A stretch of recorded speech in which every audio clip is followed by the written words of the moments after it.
Well, imagine the devil wears Prada, but instead of fashion, it's football. That's how Brooke Bentley pitched her debut novel, Sideline Confidential. It gives a behind-the-scenes peek at the obstacles facing women in the male-dominated space of sports journalism. And she's joining us this morning to tell us a little bit more. It's so nice to meet you. Thank you for coming in. Shelley, thank you for having me. Yeah. All right, so let's talk a little bit about you and the path that led you to this novel.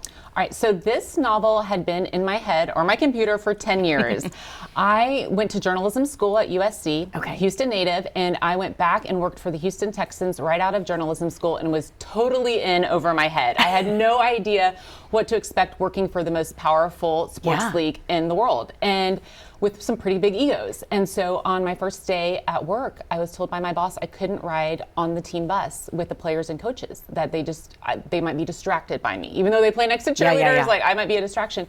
And I thought, what? This is so crazy, but they'd never had a female travel consistently with the team. And so I had all these little stories living in my head. I ended up working out where I rode the team bus and it was all fine. But I thought, there's a story here. And it percolated.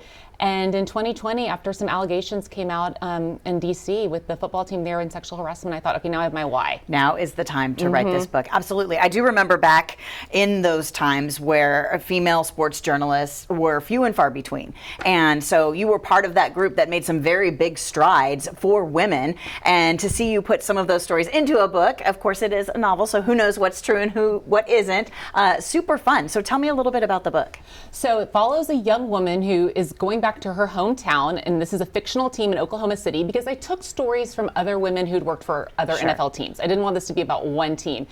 And she is going bright-eyed, bushy-tailed to work for this NFL team, and then realizes it's a very hard path to navigate being a young woman in a man's world. And this can certainly apply to almost any business at the same time. A fun read for sure. Where do we get the book? You can get it wherever books are sold. I mean, Amazon, Target, Barnes & Noble, so it's there. And you know, it's a fun read. My uncle's a country musician, Dierks Bentley. He read it on tour, and he said it took him 2 days. Look at that. A fun connection right there. Okay, so what's next for you? Do you see yourself writing more books in the future? I do. I've been asked to write a sequel to this one because I left it open-ended. So I've thought about that, and then there's a novel percolating in my head about the Little League culture in Texas and different families, you know, coming together on a team and some drama. I think like Desperate Housewives meets so Bad fun. News Bears. I love it. Well, pick up the book wherever books are sold. It is Sideline Confidential by Brooke Bentley. You can find her online at brookebentley.com, and there are her social media handles as well, at Brookie Bentley on Twitter and Instagram.